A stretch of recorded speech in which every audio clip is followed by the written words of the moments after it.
Hey everyone, so here comes the Piehole video.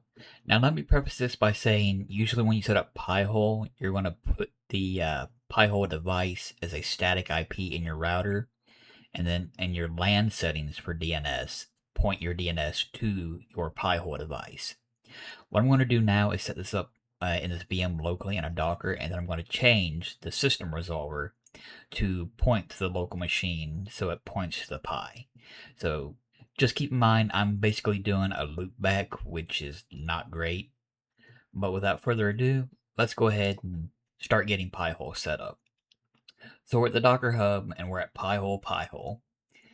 Now if you come down, you'll see big YAML file. And let's kind of do this. We'll copy. We'll go to downloads and you'll create a file, your docker compose.yaml or YML. And then you'll open and you'll paste your file in here. I'm not going to paste because obviously I already got it. Now the first thing is you're going to need port 53. If you're on Linux, usually systemd is holding this port. What I'll probably end up doing when I deploy it myself is on that microservice computer, free up that port and let Pi-hole use it. But for this instance, I'm going to change this to 8053 for both TCP and UDP. For our default port, which will be where our admin panel. English is great. I can speak it, I promise. We'll set it to 8084. We'll leave 443 as is, I believe. I think that's fine. My time zone is not Europe and London. Let's change this to America, New York for EST.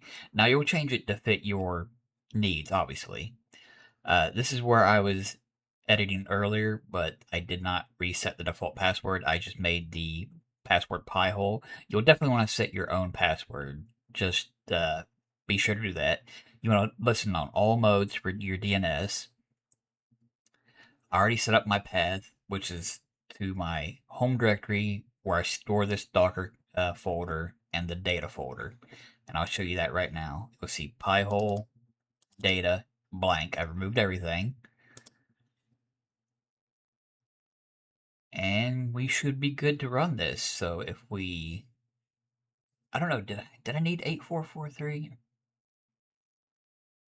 I don't know. We'll find out. We'll do a real quick run of this and we'll figure that out real quick. So it's sudo docker compose up and detached. Put in our password. No. Okay, our container has started. Excellent. So now, go to Portainer. Yep, it's starting. And if we go to localhost 8084, we should get a 404 or 403, sorry. Now if we do /administrator or /admin, we should get our admin panel. Excellent. And then the password we set, which I set Pi-hole. Always use a stronger password. Okay, we are in our dashboard. Excellent. Total queries blocked, your percent blocked, and your current list. Now, you'll always get the default list when you start, which is good to start with just to test things out. You can get more at, I believe it's firebog.net. Is that right? Correct. Okay. Now, you want to use not a lot of lists, but maybe a couple of the ones that got check marks. Because the ones that have the X and the slash are considered aggressive or opinionated. But you can always look through, do some checking yourself. But we're going to stick with the default for now. So let's go. You'll have a default group, which is pretty much everybody that connects to this. Your client list, which you can set into groups. Now, I'm not going to set a group yet. And in settings, you can see your system settings, which is your device that's running Pi-hole. Your DNS. Now in here, you set, Google, Quad9, or any other kind of DNS that you want to set up. What I would suggest, if you plan on doing things to keep certain things like super local, but you want like something .lan or something .home, you'll have to use a recursive, which you'll have to kind of get into that yourself. DHCP is if you cannot set it in your router, you will set the Pi-hole to be kind of your place to give your static addresses and lease your IPs, your local IPs. Again, also there's local DNS records right there. Okay, that's out of the way. Let's go back. Let's go to home, if I can find it. No, it wouldn't be home. It'd be there. We're going to go to etc. And we want resolve.conf. There's the symlink. Okay, want to scroll down. And I want, let's see, client. No, where did it go? Dashboard. Settings, system, memory system. This is 17, come on, 172.18.02. Go ahead and give that a quick copy. All right. Drop this into our name server. Go ahead and save that. Put in the password. All right, close. Now if I do, let's do like google.com, should be passing to Pi-hole. Yes. And 2 active clients as well. Okay. So if we go back to clients, why are we still showing no clients? That's very weird. Alright, well anyway, let's go to YouTube. YouTube.com. Again, doing this through system comp and the symlink is not a great idea. Let's try Smitty.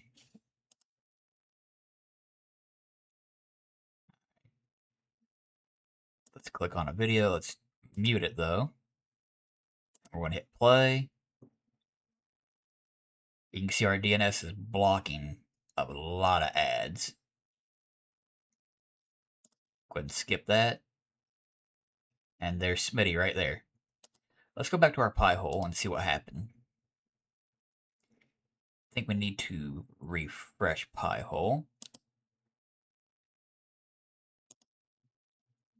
Okay.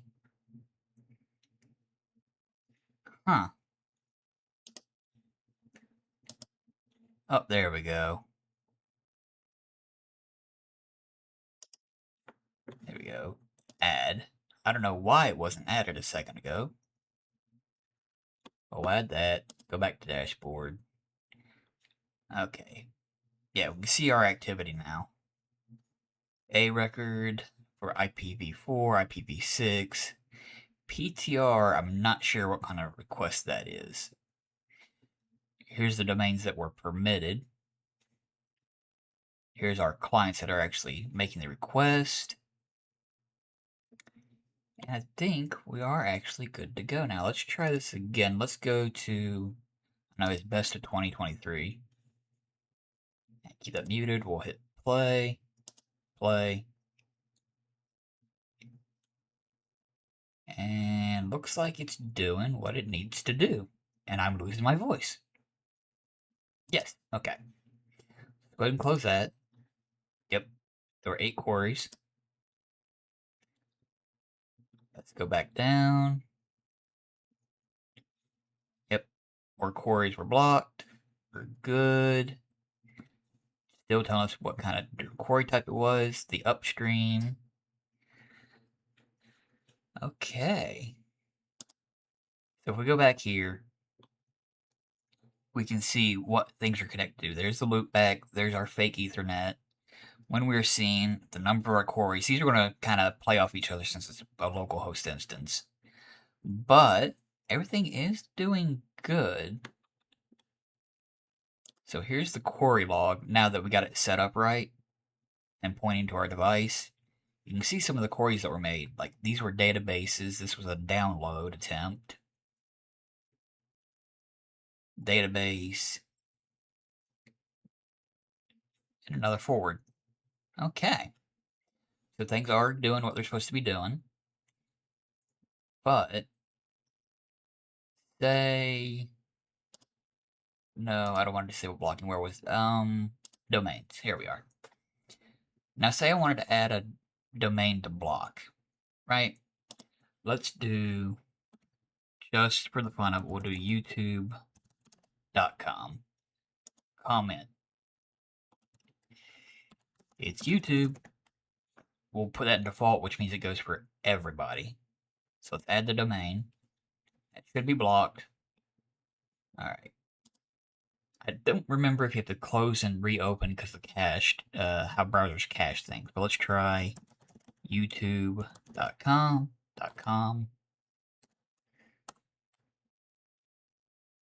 Yeah, we'll have to close first. Okay.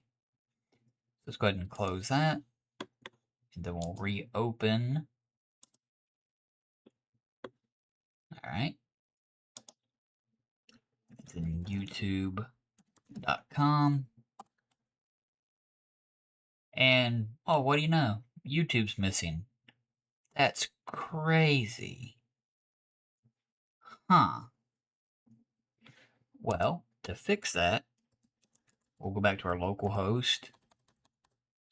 That was 8084, I believe. Yep, and then /admin. Gotta remember that. Pihole. Look at 10 queries blocked right here when we set up YouTube. Telemetry, YouTube, using application, incoming. So if you do block stuff, it will show blocked queries. Do not worry. Alright, so let's go back to domains.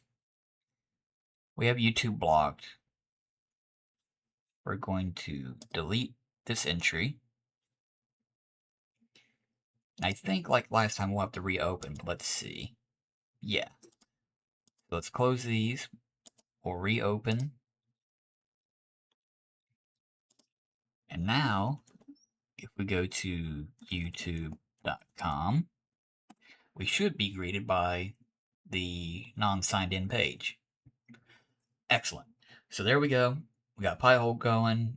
I showed you with basically a local or loopback kind of search.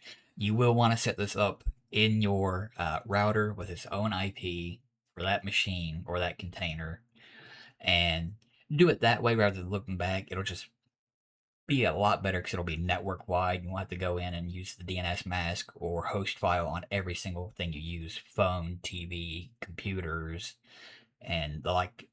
And it just will be a lot more helpful. But do keep in mind, some things do embed a callback.